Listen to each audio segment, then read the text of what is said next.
Maybe what do you believe? I told you my belief. I don't actually have a religious belief. I was loosely raised Christian, but probably if I had any belief, it would be Buddhist. Well, do you actually believe in God or not? Doesn't matter if it's true or not. No? Yourself? What claims John I don't ask myself that question anymore. So I believe in the beauty of humanity and the things we can do together, and that means a lot to me. So what about after you die? Do you believe there is a life after that? I do. You do? I do, but I believe that life comes from what we create while we're here, and that it lives on. No, I don't mean like the life that we create. Like an afterlife? Yeah, afterlife. Yeah. Do you believe in an afterlife? I don't believe in an afterlife in the kind of Christian, Judeo-Christian. Okay, so for what? Like the Hindus have a concept of reincarnation. A good life on earth. The Hindus have a concept of reincarnation. There's a different afterlife. So if you say I believe in the afterlife, I want to know from your perception what this is. I didn't say I believed in it though. Oh, you didn't? No, I didn't. I think you did. I believe that we carry on, but through in a million ways the things that we do and how they influence those around us and people we don't even know. That's something I say to you today. You will reflect that in someone that you care about who's younger than you are, and many generations from now that will have an impact. Oh, I see in that way. So it's basically your legacy. It's not you. You see what I mean? It's your opinion. Well, it's not. I mean, I think it is me. For example, if you wrote a book and somebody gets influenced by that book becomes your legacy. But it's not your afterlife. I wouldn't call it your afterlife. I would.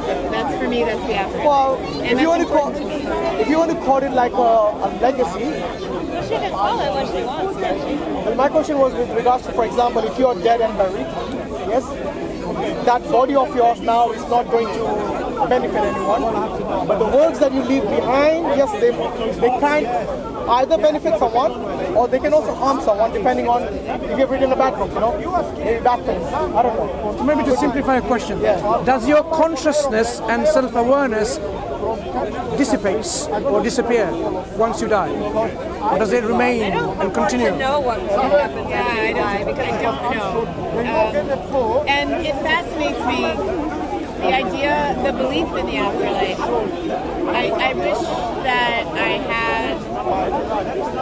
I wish that belief were a part of me, because I think that it's wonderful. Like the idea that your consciousness as it exists here would be somewhere else, and that you and I would be able to have a conversation again 100 years from now. That's a beautiful thought, and that would comfort me. I don't believe that, but I do believe that things that I say and fundamental parts of me will be still here.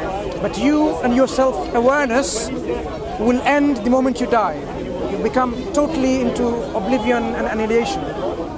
You would not know anything any further. Once you die, every day more. That, to me, that makes every breath of air more precious. The fact that it will end. So you think that's the end of your life, basically? I mean, of your existence, existential identity. Again, those aren't my words. Like, I don't. I think it's a much broader belief for me. And in some ways, I'm envious of you for believing that there's some other existence that we have. Do you believe in justice? Sure. Sometimes justice is not served in your life, and people die without seeing the justice. Absolutely true. So what happens to this eagerness, this sense, the longing for the justice? Something's still not there. Justice is not done. Doesn't necessarily get So are you saying this is a very unfair existence? Unjust existence? Because justice is not served. And I'm lucky, right? That my immediate needs are met every day. I'm not hungry.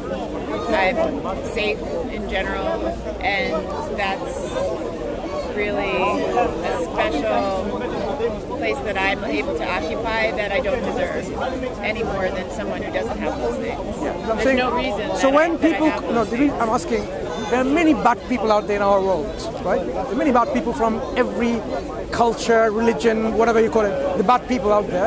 And we may be bad, right? We have aspects of ourselves that are Okay, bad, right? let's say we're trying to be good, but there are other people who are actually genuinely bad from our perspective. And they commit a lot of bad things, and people die unjustly. And justice has not been served. How is that possible? I mean, What is a just death? no, I'm saying justice needs to be meted out, right? Because you're saying But when if you look when at is it- an untimely death just? There are times when it's no, when it's I'm over. saying not about timely death. I'm saying death is just the span of your life. This is the end span. Once you die. Now, within this lifespan, if you have been wrong against, you want justice to be done. Because there's justice something, it is inherent within all of us.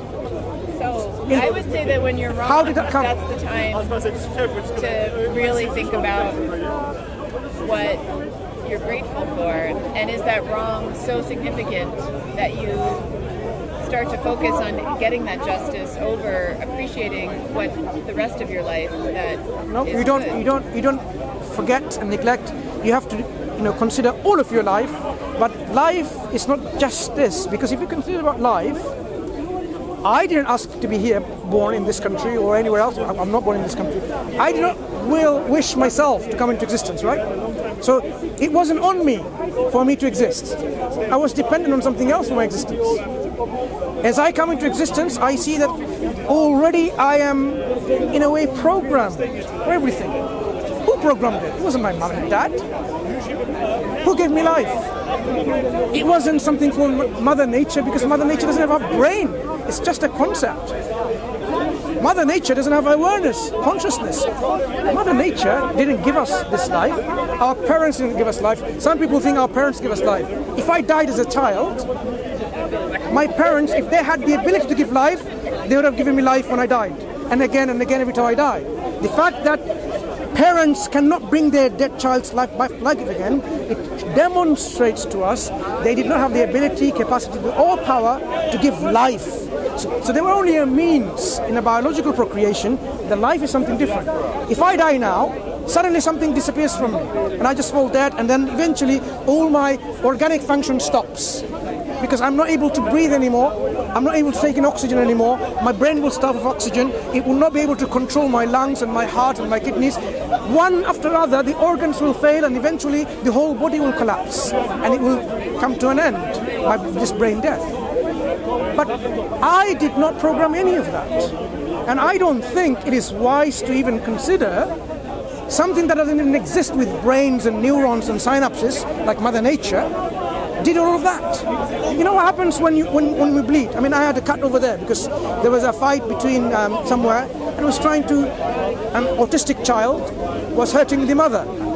We were all trying to stop this child. The child was a grown-up adult, but he's an autistic individual. So he scratched, and this is what I got. That's how I remember still.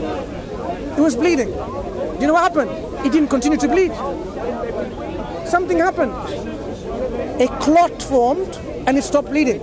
Now, I'm sure if you are a science individual who studied science, you've realized a lot of processes started happening the moment I had a cut in my skin, and that specific blood vessel was open. You're explaining this to a nurse, you know that. Very good. So what happens immediately there? You had all the fibrinogens and fibrins, and you have platelets coming together and aggregating and forming a mesh. I'm a pharmacist. She's a nurse. You're a nurse. Very good. So we have this understanding that this then closes this particular leak in the blood vessel. Now, how did that happen without even my conscious knowledge? I don't even know that what's happening. I mean, as a nurse, you don't even know that you're actually doing that. It's happening without your knowledge, but it's there because a process is programmed. We're walking or any of that, we don't think about it, but you and I have come to a different conclusion from the same evidence. And I've really enjoyed this, and I wish you all the best. Thank you for the conversation. Okay. Have a good day. You take care. Bye-bye.